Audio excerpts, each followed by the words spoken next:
Halo, perkenalkan nama saya Muhammad Aditya Putra dengan NIM 15/2021-009. Di sini saya akan membahas sumber hukum Islam, Al-Quran, As-Sunnah, dan Ijtihad. Al-Quran pengertian Al-Quran adalah wahyu Allah yang diturunkan kepada Nabi Muhammad SAW, baik isi maupun redaksi melalui perantaraan malaikat Jibril alaihissalam. Fungsi dan peran Al-Quran di dalam buku materi induk perkadaran Muhammadiyah dijelaskan bahwa fungsi dan peran Al-Quran adalah sebagai wahyu Allah, mukjizat bagi Nabi Muhammad SAW, pedoman hidup, dan sebagai korektor dan penyempurnaan kitab-kitab terdahulu. Al-Quran adalah sebagai wahyu Allah sebagaimana firman Allah dalam surah An-Najm ayat 3 dan 4, yang artinya, dan tiadalah yang diucapkannya itu menurut kemauan hawa nafsunya, ucapannya itu tiada lain hanyalah wahyu yang diwahyukan kepadanya. Dalam sisi lain, Al-Quran menjadi salah satu dalil atau argumentasi yang mampu melemahkan semua dalil yang dibuat manusia, sebagaimana firman Allah dalam surah Al-Baqarah ayat 23, yang artinya, dan jika kamu dalam keraguan tentang Al-Quran yang kami wahyukan kepada hamba kami Muhammad, buatlah satu ayat saja yang semisal Al-Quran itu, dan ajaklah penolong-penolongmu selain Allah jika kamu orang-orang yang benar. Al-Quran adalah sumber petunjuk, di dalamnya tertuang aturan dan hukum yang menjadi pedoman hidup dan kehidupan manusia untuk mencapai kedamaian dan kebahagiaan di dunia dan di akhirat. Hal ini disesuaikan dengan firman Allah, Zalikal kitabu la raiba fihi hudal lil muttaqin, yang artinya kitab Al-Quran ini tidak ada keraguan padanya, tunjuk bagi mereka yang bertakwa. Quran surah Al-Baqarah ayat 2. Nama-nama Al-Quran: 1. Al-Kitab, 2. Al-Furqan, 3. Az-Zikru, 4. Al-Mau'izah, 5. Al-Huda, 6. Asy-Syifa. Cara turunnya Al-Quran. Para ulama Al-Quran membagi sejarah turunnya Al-Quran dalam dua periode. 1. Periode Makkiyah ialah ayat-ayat yang turun sebelum Nabi hijrah ke Madinah. 2. Periode Madaniyah ialah ayat-ayat yang turun sesudah Nabi hijrah ke Madinah. Ayat-ayat Al-Quran dalam dua periode itu diturunkan secara berangsur-angsur atau bertahap kepada Nabi Muhammad SAW selama 23 tahun sejak beliau diangkat menjadi Rasulullah SAW. Sebagaimana firman Allah dalam surat Al-Isra ayat 106, artinya, dan Al-Quran itu telah kami turunkan dengan berangsur-angsur agar kamu membacakannya perlahan-lahan kepada manusia, dan kami menurunkannya bagian demi bagian. As-Sunnah. Pengertian As-Sunnah di dalam buku Ulumul Hadis karangan Nawiriyus Lem memuat beberapa pengertian sunnah sebagai berikut.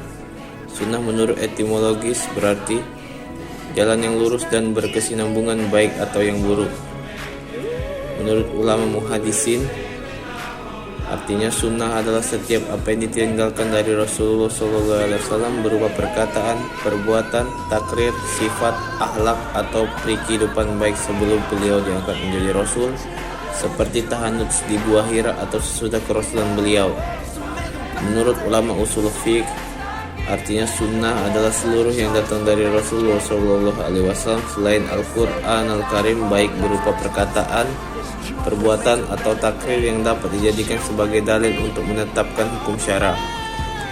Menurut ulama fiqh, artinya sunnah yaitu setiap yang datang dari Rasulullah SAW yang bukan fardu dan tidak pula wajib. Makna lain sinonim sunnah: 1. Hadis. Menurut bahasa berarti komunikasi, cerita, atau percakapan. 2. Khabar. Khabar adalah sinonim dari hadis, yaitu sesuatu yang disandarkan kepada Nabi Muhammad SAW dari perkataan, perbuatan, takrir, atau sifat yang bersumber dari Nabi atau dari orang lain. 3. Asar. Secara bahasa, asar berarti sisa atau peninggalan sesuatu. Sedang pengertian menurut istilah ada dua, yaitu asar adalah sinonim hadis, yaitu segala sesuatu yang berasal dari Nabi Muhammad SAW.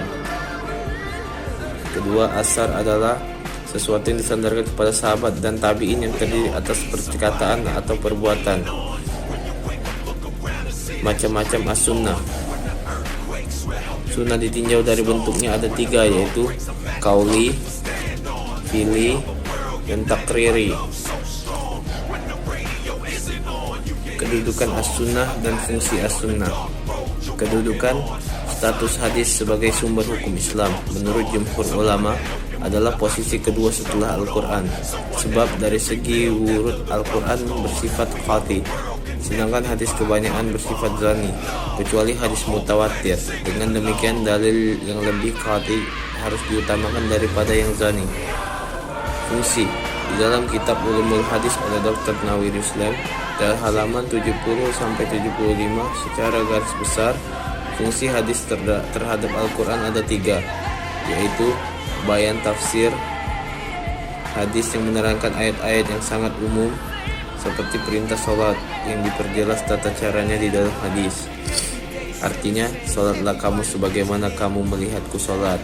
Hadis riwayat Bukhari.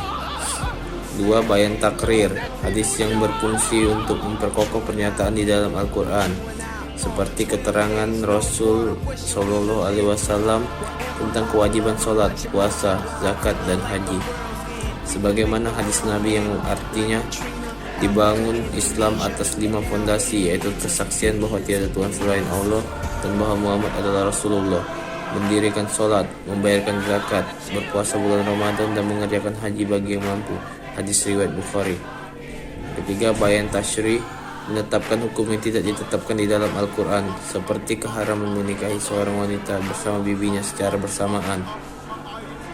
Sabda Nabi, artinya tidak boleh dinikahi seorang perempuan sekaligus dengan bibinya, saudaranya ayah, tidak bibi, dan tidak dengan anak-anak perempuan saudara perempuan atau anak perempuan saudara laki-laki. Hadis riwayat Bukhari Muslim. 3. Ijtihad, pengertian ijtihad. Kata ijtihad berasal dari kata jahada, berarti berusaha sungguh-sungguh. Sedangkan menurut Mukti Ali, ijtihad adalah berusaha sekeras-kerasnya untuk membentuk penilaian yang bebas tentang sesuatu masalah hukum berdasarkan isyarat-isyarat Al-Quran dan As-Sunnah. Ijtihad disebut juga sebagai upaya mencurahkan segenap kemampuan untuk merumuskan hukum syara dengan cara istinbat dari Al-Quran dan As-Sunnah. Secara garis besar, ajaran Islam telah diatur di dalam Al-Quran dan As-Sunnah, tetapi masih ada hal-hal yang bersifat global atau penuh detail penjabarannya. Oleh sebab itu perlu adanya ijtihad para ulama untuk menentukan kepastian hukum tentang sesuatu masalah merujuk kepada dalil-dalil umum Al-Quran dan As-Sunnah. Dengan kata lain, dasar ijtihad itu tidak boleh bertentangan dengan kedua sumber itu. Adapun metode ijtihad yang sering digunakan mujahidin ialah ijma, qiyas, istihsan, masalihul musalah.